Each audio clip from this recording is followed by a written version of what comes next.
What the fuck is good, YouTube? It's your girl Jess Marie here, coming at you with my second video here on my channel. In today's video, I am going to be sitting down and telling you guys a few mini story times about things that have happened in my life that I can't necessarily make into one video by itself, so I figured I would just pick a few random little stories that I can tell you guys. That way you guys can hear the story times and it doesn't have to be a long drawn out video or a really short video that you guys won't enjoy watching.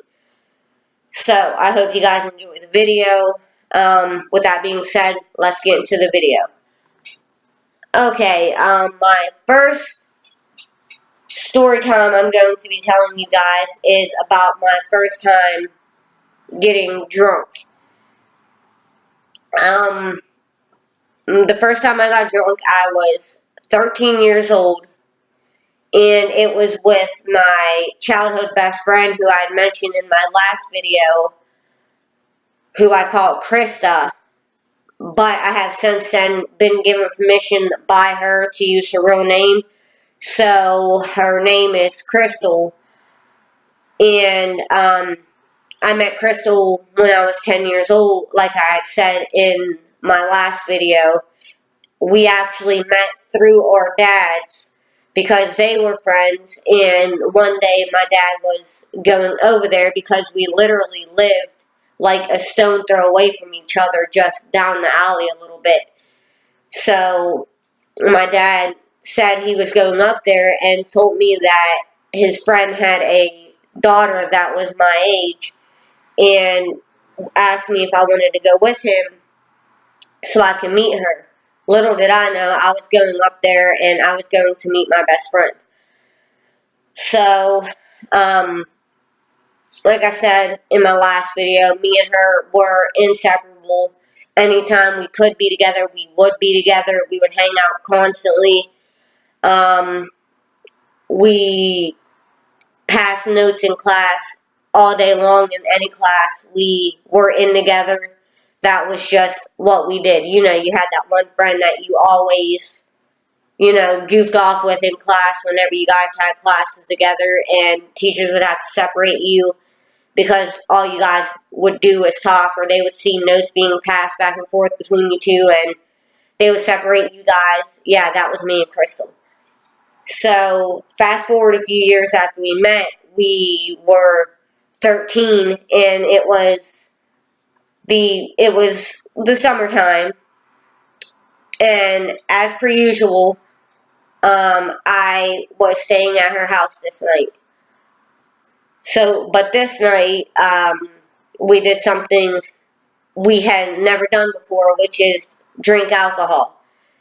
And we were actually doing Jello shots and drinking Captain and Coke, which I kind of feel like that's why now, to this day, Captain and Coke is my favorite drink. If I'm drinking, that's what I go to. I don't drink anything else. I don't drink beer.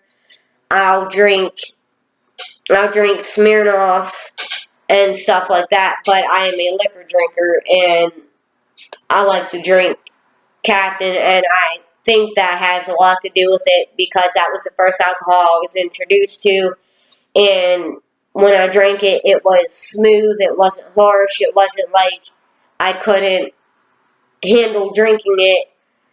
It was just a smooth alcohol for me to drink.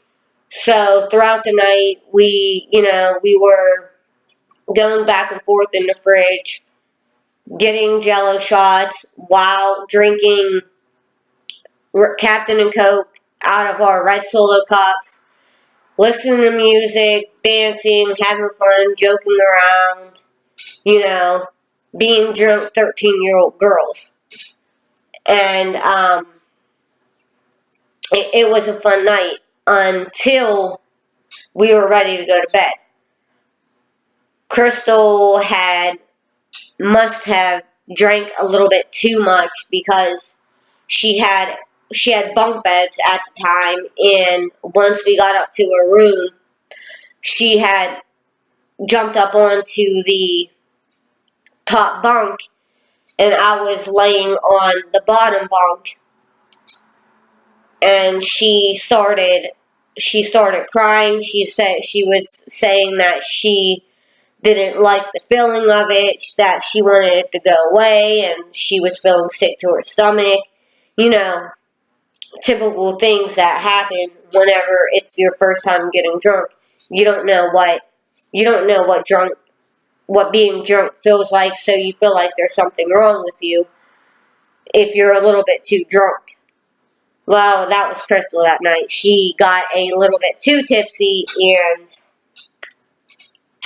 was crying, and eventually she went to the bathroom. She threw up, and everything was fine. After that, she mellowed out and just went back up on the top bunk and went to sleep. And in the morning, we were fine. Surprisingly, neither of us did really have a hangover, not that I remember. I'm really not the type to get hangovers because I know my limits, and if I start to feel like this last drink is going to put me over the edge, I will literally not drink it. So, I don't think we had hangovers. I can't really remember Crystal saying that she didn't feel good the next day or anything, so I'm pretty sure neither of us had a hangover the next day. But all in all, that was a good, fun night for us. Okay, story time number 2 is how I met my husband. Okay, for the story time, we are going to call our mutual friend,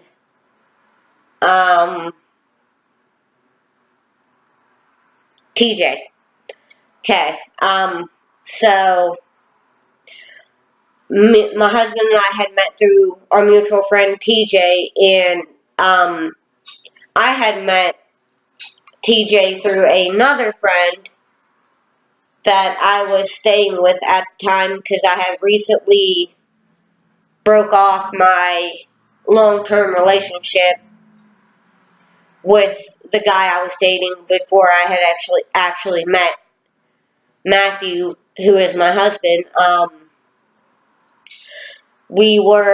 was staying with them because I was living with my ex at the time, and once I broke it off with him, my friends had offered to let me come stay with them for a while, and that's what I did. Whenever I was living with them, I was introduced to TJ, and one night on New Year's of 2012, I had met my husband at TJ's New Year's party because we had both ended up at this party. At the time, my husband had lived out of town. He did not live in the town I lived in, but he always had come to town to hang out with TJ and stuff like that, and he was just bored of where he lived, so he would always come to his hometown because he had moved away from his hometown, and he would always come back to his hometown to hang out with TJ and some of his other friends. And at that New Year's party, that is actually how I ended up meeting my husband. I had actually been introduced to him one other time before that, but we really didn't talk or anything. I was hanging out at TJ's house with another friend of mine, and Matthew just so happened to be there. And then on New Year's Eve, Matthew had showed up, and that is when we, we started talking and flirting a little bit, play fighting, and just having a good time. And here we are now. We've been married for 5 years now. So, yeah, that is how I met my husband. My next story time, which really isn't a story time, it's more of a explanation of something I had mentioned in my last video, which is that I have a heart condition. Okay, my heart condition is actually, there isn't one name for it. It's, I have multiple things wrong with my heart, and those things have their individual names. Okay, so first off, I have an enlarged aorta, and then I have a leaking valve, and they also a bicuspid valve. I think that's how you say it, which is basically your valves are supposed to be connected at the heart, kind of like a Y, like this. Well, my valves are just straight across. There's no connection to them. So it leaks. And I have a heart murmur, which is, I guess, throughout the years, it's not as bad now as it was when I was a kid. Whenever I go to my cardiologist, he says that the heart murmur is faint. He can barely hear it now, because what a heart murmur is, there's a flap that opens and closes through the blood flow, and when you have a heart murmur, that flap doesn't close all the way, which causes some kind of weird sound whenever they're listening to your heart with a stethoscope. And lastly, I was born with a hole in my heart, which the last time I had gone to my cardiologist, he said that it's the size of a pinhole now, so it's basically closed, which is typical to happen whenever you have a hole in your heart. Most of the time, it closes itself.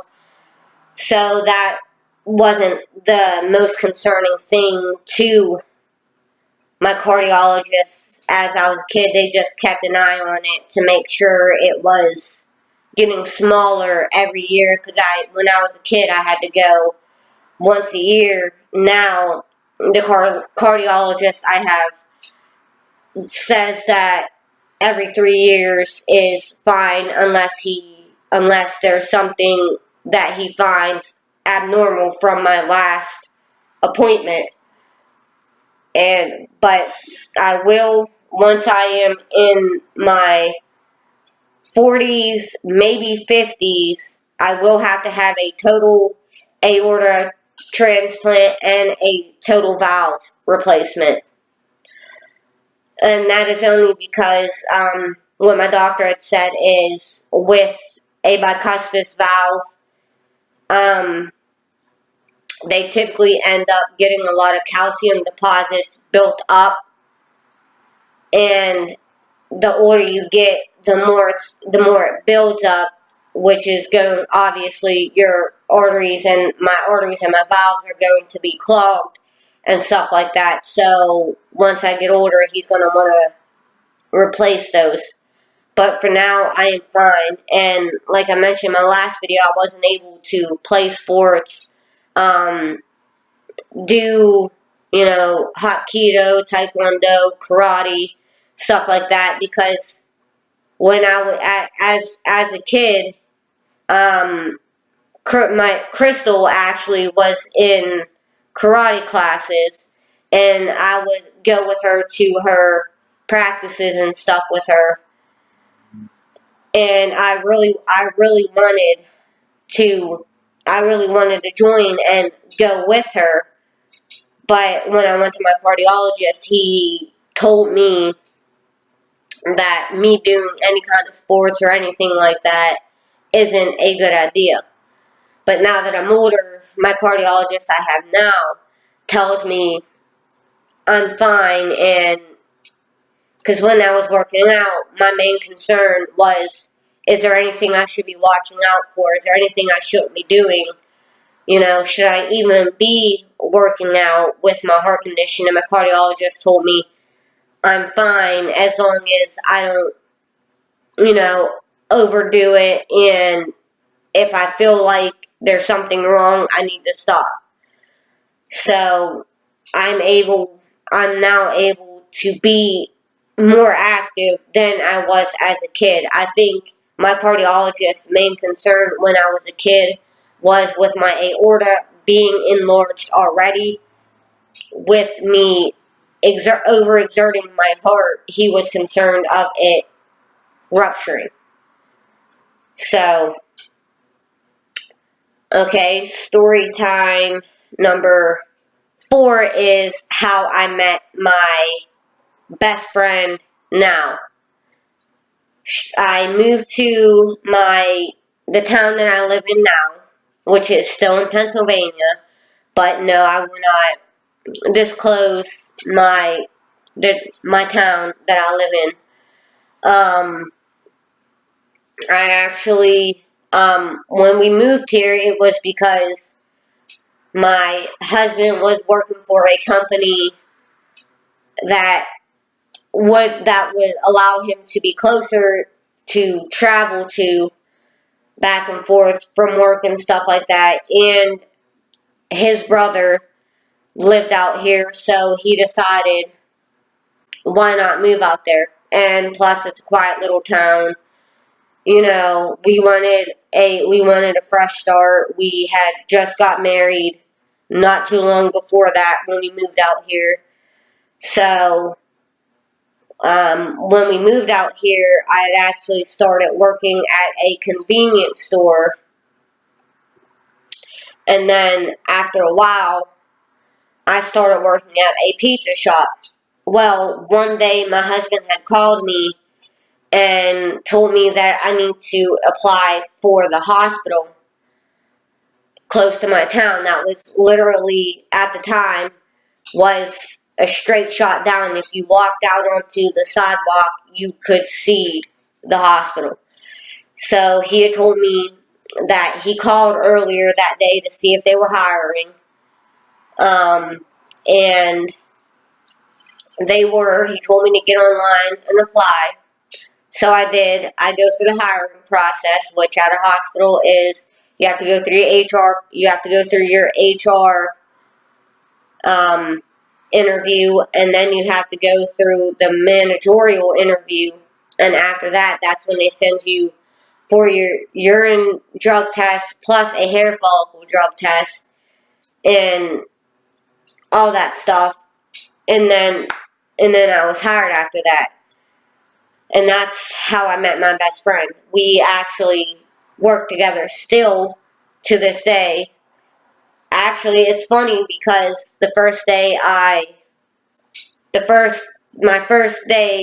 there, I was actually training with her. My boss at the time, when I walked in, he looked at me and he said, because she's real tall and I'm real short. So he looked at me and said, "You're going to be training with that tall girl, with the tall girl right over there." And I'm like, okay. And, we actually got along pretty quickly. It wasn't awkward. She's the type of person who will talk to anybody and knows how to have a conversation with anybody. And ever since then, we've been close. We're best friends. We hang out all the time. We have a lot of common interests and stuff like that. So, that's how I met my best friend, by being hired at the hospital. Story time number 5, and I think after this one I'm going to end this video. So story time number 5 is, let me think here. The story time about how when I was 17 I got put into an all-girls group home. Okay, when I was 17, I was dating this guy who we'll call Jacob for this video. I was dating Jacob at the time, and my mother really didn't like him. I was 17, he was turning 21, so my mom didn't like the age gap, which it wasn't that big of a deal. It's not like I was 14, 15, I was 17, so and he was 20, so, my mom really didn't like him, and one day, me, Jacob, and one of his other buddies were walking down the street to go to his house, or was we no, we were going back to his house, because we had walked to the store, and we were going back to his house. Well, on the way back to his house, cops had pulled over to the side of the road and arrested Jacob. He was arrested under false pretense because they thought he was his brother. And he kept trying to tell him, no, I'm not my brother, I'm Jacob, I'm not my brother, I'm Jacob. But he spent some time in jail because they thought he was his brother until they could prove that it was him, until he could prove that he wasn't his brother and whatever. So obviously after he had got arrested, I end up going home. I tell my mom what just happened, and she told me, well, after he gets out of jail, I don't want you seeing him anymore. You're not allowed to see him anymore. You're not allowed to date him anymore. You know how moms are. Whenever it comes to a guy that they don't want you dating and they don't like, they'll find any excuse to tell you you're not going to date them. Well, me being 17 with my attitude and whatever, me being you're not going to tell me what to do, I'm 17, whatever, I told her, you're not going to tell me what to do. So we end up getting into an argument, and she tells me I'm stupid, I'm never going to amount to nothing, blah, blah, blah, I'm a piece of shit, all this other stuff. And I get mad, and my thing to do when I got mad when I was a teenager was up and leave. I would just take off. And my mom had stood at the front door, blocking me, trying to stop me from getting out. Well, I pushed her arm out of the way, and when I pushed her arm out of the way so I could leave, she had grabbed my hair, and we started fighting. After she let me go, or whatever, I took off down to Jacob's mom's house, which was right down the hill from where I lived. I stayed there for about a week with Jacob's mom and his little sister. And one day, Jacob's mom had come up to the room I was staying in, which would have been Jacob's room, and said that we had a meeting with children and youth. Okay, I said, okay, so we end up going downtown to the CYS building, and we had a meeting with a caseworker. We talked with the caseworker for a little bit, and then the head honcho,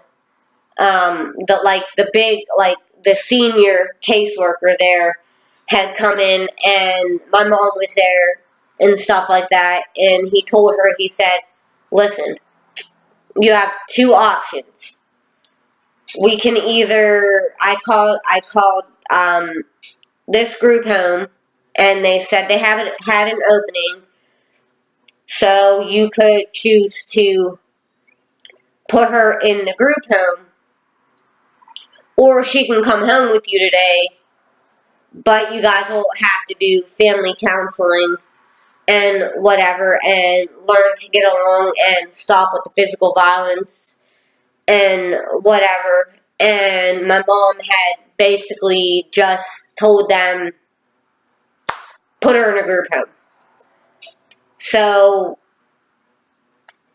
that was that. That's how I ended up in a group home. I ended up running away because I didn't like my mom telling me I wasn't allowed to date the guy I wanted to date, and whatever, and got mad, took off. So yeah, my mom put me in a group home, and I ended up getting out of the group home 2 months before I turned 18. So I actually remember the exact date. It was August 11th of 2008, because I would have been turning 18 in October of 2008. So yeah, August of 2008, I ended up getting out of the group home, and a couple months later, obviously, me and Jacob weren't together anymore, and once I turned 18, on my 18th birthday at midnight, I called my mom, because I was at my boyfriend's house, my new boyfriend's house at the time, who we'll call LJ. I was at LJ's house, and I called my mom, and I said, well, Mom, I'm not coming home. Like, I'm moving out, I'm moving in with LJ, whatever. And she's like, you need to come home, blah, blah, blah. Just because you're 18 doesn't mean you can do what you want. And at 1 o'clock in the morning, I show up at my mom's house on my 18th birthday. I grab everything I need, everything I can, and so I guess there's another mini story time about how I moved out when I was 18 years old. I mean, I could probably draw that story time out into a full story time. So if you guys want to hear that story, leave a like on this video, comment down below, and make sure you subscribe and turn on your notifications. With all that being said, I'm going to end this video here. I hope you guys have a good rest of your day. I will speak to you guys in my next video. Peace out.